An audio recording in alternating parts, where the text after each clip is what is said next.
Hello guys, I hope you all are staying good and safe and your preparation for the upcoming RRB, PO, clerk and RBI grade B exams are going on really well. So guys, I have brought this video for you all people, for the aspirants who are mainly targeting RRB, PO, RRB clerk and RBI grade B exams. So guys, if I talk about how to prepare the English section for the upcoming RBI grade B exams. So guys, as you can see that your RBI grade B exam phase 1 will be held on 9th of July, right? So you will be just having, right, if I talk about the total number of days, so it is just 57 days left. So how you are going to prepare your English section, let's talk about that. So guys, mainly see RBI grade B phase 1, there are two phases, phase 1 and phase 2. For phase 1 you are having just 57 days. The exam will be held on 9th of July, right? And the mains exam is going to be held on 30th of July, right? So guys, in mains exam, firstly let's talk about the phase 1 exam. If I talk about the phase 1 exam, there is no any difference guys. Course बिल्कुल आपका same है, syllabus सारा same है. Reading comprehension, cloze test, para fillers, paragraph completion, single fillers, double fillers, error spotting, sentence replacement, phrase replacement. So these kind of questions will be there. Sentence rearrangement and word swap, sentence connectors and started. So this is just the already जो कि आपके हर exam में आता है वही topic आपका आना है, ठीक है. अब बात ये आ जाती है कि हम इस 57 डेज को किस तरह से यूटिलाइज करें ताकि हम मैक्सिमम मार्क्स फेज 1 में इंग्लिश सेक्शन में स्कोर कर सके. तो देखो उसके लिए एक स्ट्रैटेजी ये है, आप लोग सबसे पहले ध्यान दो आरसी पे, रीडिंग कॉम्प्रिहेंशन. बिकॉज देखो अगर आप आरसी कवर अप कर ले रहे हो, 57 डेज का टाइम है, अगर हम बोले अच्छे से आप लोग आरसी और क्लोज टेस्ट, अगर ये दो टॉपिक आपने टच कर लिया अच्छे से 57 डेज में लगकर, अगर आप टारगेट कर रहे हो कि मैं 57 आरसी 57 क्लोज टेस्ट करना है, तो इस तरह से करके आप कर लो. और बाकी अगर हम ग्रामर सेक्शन की बात करें तो ग्रामर में आप ये वाला टॉपिक कर लो जरूर से. एरर स्पॉटिंग हो गया, सेंटेंस रिप्लेसमेंट हो गया, फ्रेज रिप्लेसमेंट सॉरी. तो ये इससे आपका ग्रामर के सारे कॉन्सेप्ट्स कवर अप हो जाएंगे 57 डेज में अच्छे से लग के. 5 to 10 क्वेश्चन का डेली टारगेट रखिए कि ये प्रैक्टिस आपको करना ही करना है, ठीक है. इस तरह से ये हम बता रहे हैं कि जो बच्चे टॉपिक वाइज अगर आप कर रहे हो, क्लियर. और इसके साथ साथ गाइज आपको हैंड इन हैंड आपको मॉक टेस्ट भी देते रहना है, clear. RBI grade B phase 1 का आपको सेक्शनल प्रैक्टिस तो करनी है. आरसी और क्लोज टेस्ट में जो बच्चों का एरर पार्ट वीक है, the students who do have this kind of weak areas, right, तो जिनका ग्रामर पार्ट वीक है तो वो लोग ग्रामर पे फोकस करिए. एरर स्पॉटिंग हो गया आपका, फ्रेज रिप्लेसमेंट पार्ट हो गया. 57 डेज में टारगेट करिए कि डेली का 5 क्वेश्चन टारगेट रखिए कि हमको सॉल्व करना है, राइट. उसके साथ साथ आपको डेली नहीं अगर आप कर सकते हो तो वीक में 2 से 3 तो मॉक आप जरूर दो. 3 मॉक तो एटलीस्ट दो आरबीआई ग्रेड वीक अगर आप टारगेट कर रहे हो.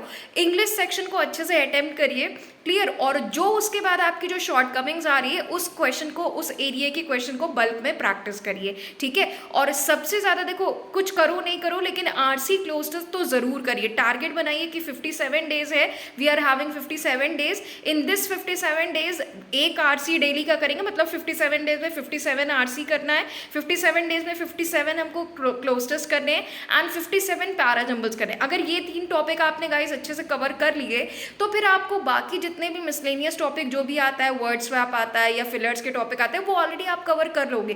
क्योंकि कहीं ना कहीं आपकी जो कॉम्प्रिहेंशन, जब आप पैराग्राफ पढ़ोगे, पैसेज पढ़ोगे, उसको समझोगे, 57 आरसी जब आप करोगे, जब आप 57 क्लोज टेस्ट को प्रैक्टिस कर रहे होगे, तो कहीं ना कहीं आपकी कॉम्प्रिहेंशन स्किल्स जो होगी वो एक लेवल पे पहुंच जाती है, एक लेवल पे पहुंच जाएगी, जिससे कि आपको कहीं ना कहीं जितने भी मिसलेनियस आपके सिंगल लाइनर्स वाले क्वेश्चंस आते हैं उनमें आपको कोई प्रॉब्लम नहीं आएगी अगर आपने पैराग्राफ वाले क्वेश्चंस को इन 57 डेज में अच्छे से टारगेट करके किया है, ठीक है. तो मेरे हिसाब से आप लोग ये अप्रोच लेकर चलोगे गाइस तो बिल्कुल 100% आपको अच्छा आउटपुट मिलेगा, अच्छा रिजल्ट मिलेगा, ठीक है. तो ये थी गाइस आप लोगों के लिए आरबीआई फेज 1 के लिए आप लोग जितने स्टूडेंट्स टारगेट कर रहे हैं उनके लिए स्ट्रैटेजी इंग्लिश सेक्शन के लिए. और इसके अलावा वीक में मैंने जो बोला कि 3 मॉक जरूर दीजिए और 3 मॉक को इंग्लिश सेक्शन को अच्छे से करिए 3 मॉक में. और उसके बाद उसका डिटेल एनालिसिस जरूर करिए. जो एरिया में देखो क्वेश्चन जो आपके वीक जा रहा है, जहाँ नेगेटिव मार्किंग जा रही है, तो उसको बहुत डीप एनालिसिस करने की ज़रूरत है. और उसके बाद उसको डीप एनालाइज करके उसको कहीं ना कहीं क्वेश्चंस को बल्क में प्रैक्टिस करने की कोशिश करें. अगर मान लीजिए आपका एरर स्पॉटिंग वीक जा रहा है, सेंटेंस कनेक्टर स्टार्टर में प्रॉब्लम आ रही है, तो ये आपको पता चलेगा. जब आप मॉक दोगे तो उससे पता चलेगा कि what are the areas where in I am lagging, right. तो जिस एरिया में आप लैग कर रहे हो उसके क्वेश्चंस को बल्क में प्रैक्टिस करोगे तो वो आपका बिल्कुल लाइन पे आ जाएगा, स्मूथ आपका चलेगा, ठीक है. तो इस तरह से करना है फेज 1 के लिए. अब बात अगर हम करें फेज 2 की, तो फेज 2 में देखो आपको ऑलरेडी इंग्लिश सेक्शन का जैसा आपका एग्जाम मेंस का होता है उस तरह से भी होगा।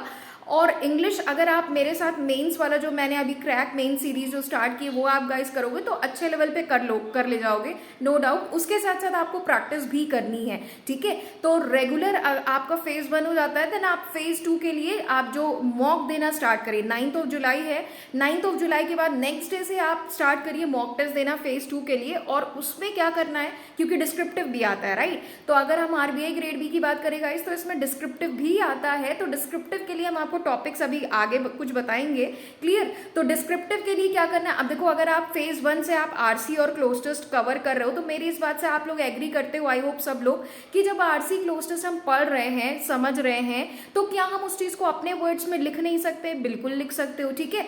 तो कोशिश ये करो कि जब आप फेज 1 के लिए ही तैयारी कर रहे हो आरबीआई ग्रेड बी के लिए, तब से ही कोशिश करिए कि हम फेज 2 के लिए डिस्क्रिप्टिव भी अभी से प्रिपेयर करें, राइट। तो जब आप देखो एक आरसी सॉल्व करो, एक क्लोज टेस्ट सॉल्व करो, आरसी अच्छे से पढ़ो, आरसी पढ़ने के बाद उसको अपने वर्ड्स में लिखो, राइट। उसके बाद उसके जो 7 या 8 क्वेश्चंस दिए उनको आप सॉल्व करिए फेज 1 के लिए। तो इससे क्या होगा, फेज 1 के ही टाइम से आपका हैंड इन हैंड डिस्क्रिप्टिव तक तैयारी आपकी बिल्कुल परफेक्ट कंप्लीट हो जाएगी, ठीक है। तो आई होप गाइज आप लोगों को मेरा ये आइडिया पसंद आया है, ये आप लोगों को मेरा स्ट्रैटेजी पसंद आया है आरबीआई ग्रेड बी के लिए। Do let me know in the comment section and stay tuned with me only on my Telegram channel, that is @English by Shifa ma'am. अगर आपको कोई इंग्लिश सब्जेक्ट से रिलेटेड, सेक्शन से related कोई भी query है guys, you can post it over there and get it answered either by other aspirants who are preparing like you people और get it answered by me. इसके अलावा guys you can join my free sessions on Guidely YouTube channel Monday to Saturday 12:30 PM afternoon session and Monday to Saturday evening 8 PM session. So stay tuned with me guys. See you all in the session. Thank you everyone. Have a nice